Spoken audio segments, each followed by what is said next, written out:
મિત્રો, આજના આ વિડીયોમાં આપણે દશામાની વાર્તા સાંભળવાના છીએ. દશામાં વ્રતના 10 દિવસ દરમિયાન નિત્ય આ વાર્તા સાંભળવાની હોય છે.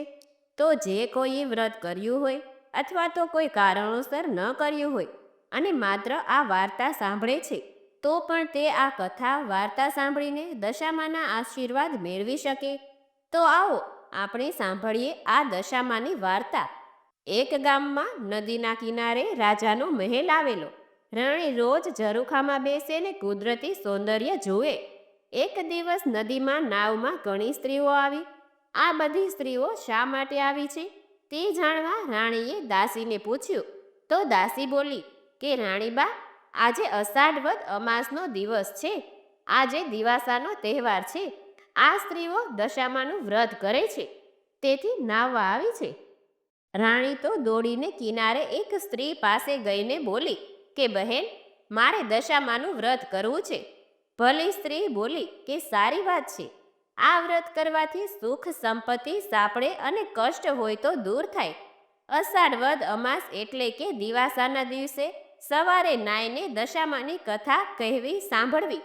પવિત્ર જગ્યામાં દશામાનું નામ લઈ કળશ સ્થાપવો. પછી 10 શેરનો દોરો લઈ 10 ગાંઠો વાળવાની અને તેને કંકુ લગાડી હાથે અથવા કળશે બાંધી દેવાનો. કળશનું પૂજન કરી દશામાની ભક્તિ કરવાની. અને વ્રત કરનારે 10 દિવસ સુધી નકોડા ઉપવાસ કરવા પડે. એક ટાણું કરે તો પણ ચાલે. 5 વર્ષ સુધી આ વ્રત કરનારને શ્રદ્ધા મુજબ ફળ મળે છે. અને વ્રતનો મહિમા એટલો બધો છે કે કહેતા પાર ન આવે. રાણી મહેલે ગઈ અને રાજાને વાત કરી. રાજા બોલ્યો કે વ્રત કરવાથી શું ફાયદો? રાણી કહે કે મન પવિત્ર થાય, તન નિરોગી રહે, દુખિયાને ધન મળે અને વાંઝ્યાને પુત્રનું ફળ મળે. રાજા કહે કે આપણી પાસે વિપુલ ધન છે, એમાં તને શું ઓળખ દેખાય કે વ્રત કરવા તૈયાર થઈ છે? રાજાના અભિમાની વચનથી રાણીને ખૂબ જ દુઃખ થયું. તેણે તો રાજા સાથે રીસામણા લીધા અને આખો દિવસ ભૂખ્યા પેટે દશામાની ભક્તિ કર્યા કરી. રાજાએ દશામાની અવગણના કરી, તેથી દશામાના કોપથી રાજાનું રાજ્ય ખેદાન મેદાન થઈ ગયું. બાકી રહ્યું તે દુશ્મન રાજા રાજ્ય પર ચડી આવ્યો.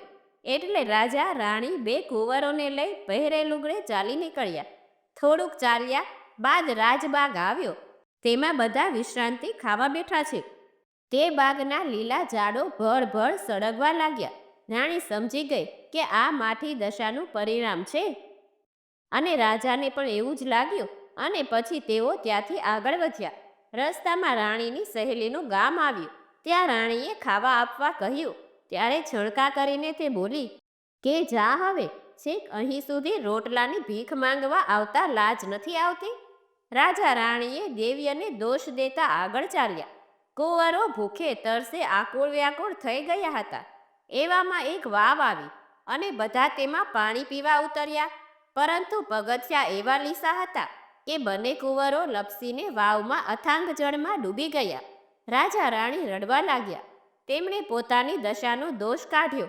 કલ્પાંત કરતા તેઓ આગળ ચાલી નીકળ્યા. રસ્તામાં રાજાની બહેનનું ગામ આવ્યું. રાજાને મનમાં થયું કે બહેનને વાર તહેવારે ખૂબ જ કપડાં દાગીના આપ્યા છે, તો તે જરૂર દુઃખમાં આશ્રય આપશે. રાજાએ ગામના પાદરેથી એક ગોવાળ સાથે બહેનને ઘરે પોતાના આગમનના ખબર કહેવડાવ્યા. બહેને સંદેશો સાંભળ્યો. તેણે બબડાટ કરીને થોડીક સુખડી માટલીમાં ભરી તેના પર કોળિયું ઢાંકી તેના ઉપર ચંદન હાર મૂક્યો અને પછી લુગડાના કટકા વડે માટલીનું મોઢું બાંધી તે માટલી પહેલા ગોવાળને આપીને કહ્યું કે ગોવાળ, મારા ભાઈ ભોજાઈને આ બધું આપી કહેજે કે તમારે જ્યાં જવું હોય ત્યાં જજો. રાજાએ બહેનની ભેટ સ્વીકારી, પણ તેના વચનો હાડોહાડ લાગી આવ્યા હતા. રાણીએ રાજાને કહ્યું કે નાથ, બહેનનું હેત જોઈ લીધું ને? આ તો સુખની સગી હતી. દુઃખમાં ભાઈ કોણ અને ભોજાય કોણ? જગતમાં બધી સ્વાર્થની સગાઈ છે. ગામના પાદરે આવેલ ઝાડ હેઠળ બેસેલા રાજાએ માટલી ઉઘાડી તો કોળિયામાં મૂકેલો ચંદનહાર વીછી થઈ ગયો હતો. રાણીએ કહ્યું કે જોયું ને, બહેનનું હેત. રાજાએ માટલી હલાવી કોળિયાને વીછી સાથે દૂર ફેંકી દીધી. માટલીમાં જોયું તો સુખડીને બદલે માટીના ઢેફા હતા. રાજા સમજી ગયો કે બહેન કદી આવું હલકટપણું ન બતાવે, પરંતુ ભાગ્ય રૂઠ્યું છે. કેથી આવું થાય છે? આમ વિચારી રાજાએ હિંમતથી પહેલું કોળિયું વીછી સાથે ઉપાડીને માટલી ઉપર ઢાંકી દીધું અને માટલીનું મોઢું બાંધીને તેને ઝાડની નીચે જમીનમાં દાટી દીધું. આગળ જતા તરબૂચની વાડી આવી એટલે રાણીએ વાડીમાં રખેવાળ પાસે એક તરબૂચ ખાવા માંગ્યું. રખેવાળે 2 તરબૂચ આપતા કહ્યું કે બહેન, અત્યારે તરબૂચ ખાવાથી આખી રાત ઓડકાર આવશે, માટે સવારે ખાજો અને જ્યાં જવું હોય ત્યાં જજો. આમ કહી રખેવાળ વાડીના દરવાજા બહાર 2 ખાટલા ઢાળ્યા. એકમાં રાણી સૂતી અને બીજામાં રાજા સૂતો. પહેલા 2 તરબૂચ રાજાએ ખાટલામાં જ રાખ્યા હતા. હવે બન્યું એવું કે એ પ્રદેશના રાજાના 2 કુંવરો શિકાર કરવા ગયેલા અને તે સાંજ સુધી પાછા ન ફરતા રાજાએ સિપાહીઓને કુંવરોની શોધ માટે દોડાવ્યા હતા. આ બાજુ રાજા રાણીના કમભાગ્ય. ખાટલામાં રાખેલા 2 તરબૂચ એકાએક ગુમ થયેલા કુંવરોના મસ્તક બની ગયા હતા.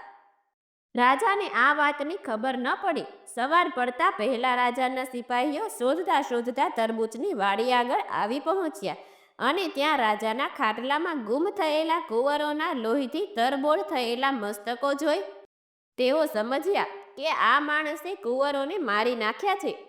તેથી તેમણે રાજાને પકડી લીધો અને આ ધમાલમાં રાણી પણ જાગી ગઈ એટલે તેને પણ બંદી બનાવી. બંનેને રાજા પાસે લઈ જઈ તરબૂચમાંથી બનેલા કુંવરોના મસ્તક બતાવી કહ્યું કે મહારાજ, આ લોકોએ કુંવરને મારી નાખ્યા છે.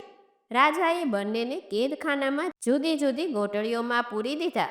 રાણીને ઘણીવાર મનમાં થતું કે મારા પતિએ દશામાના વ્રતની અવગણના કરી છે, તેથી જ કુટુંબના માથે દુઃખના ડુંગર તૂટી પડ્યા છે. માટે અષાઢ માસના દશામાનું વ્રત કરી માને રીઝવો. શ્રાવણ મહિનો બેસવાના 1 દિવસ પહેલા રાણીએ કેદખાનામાં ઉપરીને કહ્યું કે ભાઈ, આવતીકાલે દિવાસો છે અને હું દિવાસાના દિવસે દશામાનું વ્રત કરું છું, માટે વ્રત કરવા દેશો તો તમારું ભલું થશે. ભલા ઉપરીએ ધર્મના કામમાં ના પાડી અને જોઈતી સામગ્રી લાવી આપવા વચન આપ્યું. દિવાસાના દિવસે સવારે નાઈને રાણીએ 10 શેરનો દોરો લઈ તેને 10 ગાંઠો વાળીને કંકુ લગાડ્યું. પછી માનું નામ લઈ કળશની સ્થાપના કરી અને તે દોરાને કળશે બાંધી દીધું. પછી કળશનું પૂજન કરી આખો દિવસ દશામાની ભક્તિ કરી ભૂખ્યા પેટે સૂઈ ગઈ. આવી રીતે 10 દિવસ નકરડા ઉપવાસ કરી રાણીએ વ્રત પૂરું કર્યું અને એ રાતના રાણીએ 10 મુઠ્ઠી ઘઉં ભરી માટીની સાંઠળી બનાવી અને સવારે નદીમાં પધરાવી દીધી. અને એ રાતના ત્યાંના રાજાને સ્વપ્નમાં દશામાએ આવીને કહ્યું કે રાજા, તે કેદ કરેલા સ્ત્રી પુરુષ તારા કુંવરોના હત્યારા નથી, પણ દૂરના રાજ્યના રાજા રાણી છે, માટે તેમને છોડી દે. તમારા કુંવરો જે શિકારે ગયા હતા તે મોસાળમાં છે. તેઓ કાલ સવારે હેમખેમ તારા મહેલે આવી પહોંચશે. તે જે લોહી નીતરતા મસ્તકો જોયા હતા તે માયાવી મસ્તકો હતા, માટે શોક ના કરીશ. સ્વપ્ન પૂરું થયું ને રાજા જાગી ગયો. તેને ઊંઘ આવી ગઈ અને સવાર પડતા જ તે ગુમ થયેલ 2 કુંવરો મારતે ઘોડે મહેલ આવી પહોંચ્યા અને રાજા કુંવરોને ભેટી પડ્યો અને આખા મહેલમાં આનંદ છવાઈ ગયો. પછી તે રાજાએ પહેલા બંદીવાન રાજા રાણીને માન સહિત મહેલે બોલાવી તેમને આવકારી જમાડીને કહ્યું કે ક્ષમા કરજો, તમે નિર્દોષ છો. મારા કુંવરો જીવતા છે અને આખરે તે મહેલ આવી ગયા છે. મને લાગે છે કે કોઈ દેવીનો કોપ તમારા પર ઉતર્યો છે, તેથી તમારી દુર્દશા થઈ છે. પરંતુ હવે દશા પલટાઈ છે એવું લાગતા રાજા રાણી પાછા પોતાના રાજ્ય તરફ નીકળી પડ્યા.